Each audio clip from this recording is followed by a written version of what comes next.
Hi friends, Selvendran YouTube channel.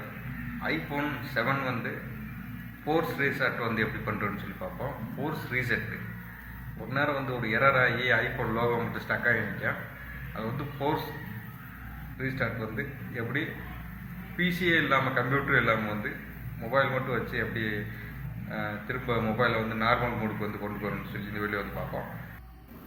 IPhone 7 force reset பண்ணுறது எப்படின்னு சொல்லி பார்ப்போம். இதுக்கு வந்து மொபைல் மட்டும் இருந்தாலே போதும், கம்ப்யூட்டர் வந்து தேவையில்ல.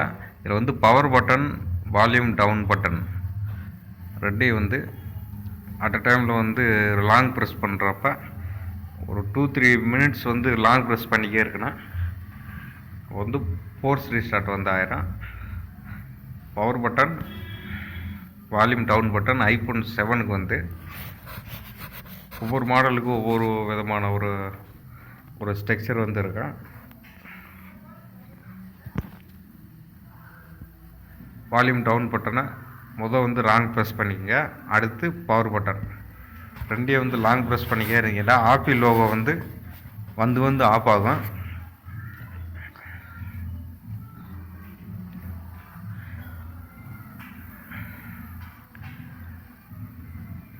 லாங் ப்ரெஸ் பண்ணிக்கே இருங்க. ரெக்கவரி மோடு வந்தாலும் வந்து லாங் ப்ரெஸ் வந்து பண்ணிக்கே இருங்க. அப்போ தான் வந்து நார்மல் மோடுக்கு வந்து போகும்.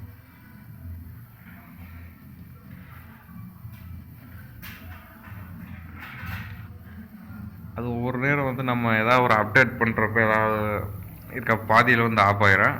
அப்படி ஆஃப் ஆகிறப்ப அது இப்படி வால்யூம் டவுன் பட்டன், நம்ம volume down button, power button Apple iPhone 7ல் வந்து ரெண்டு வந்து லாங் ப்ரெஸ் பண்ணுறப்ப அந்த எரர் வந்து திரும்ப ரீசெட் ஆகி மொபைல் நார்மலாக வந்து ஆன் ஆயிரும். அப்படி வந்து ஆன் ஆகாத பட்சத்துக்கு வந்து நம்ம வந்து 3U டூல்ஸை வந்து வச்சு அந்த ஃபர்ம்வேர் வந்து ஐஎஸ்ஓ சாஃப்ட்வேர் வந்து நம்ம வந்து ப்ளாஸ் பண்ணி திரும்ப நம்ம ஆன் பண்ணிக்கலாம்.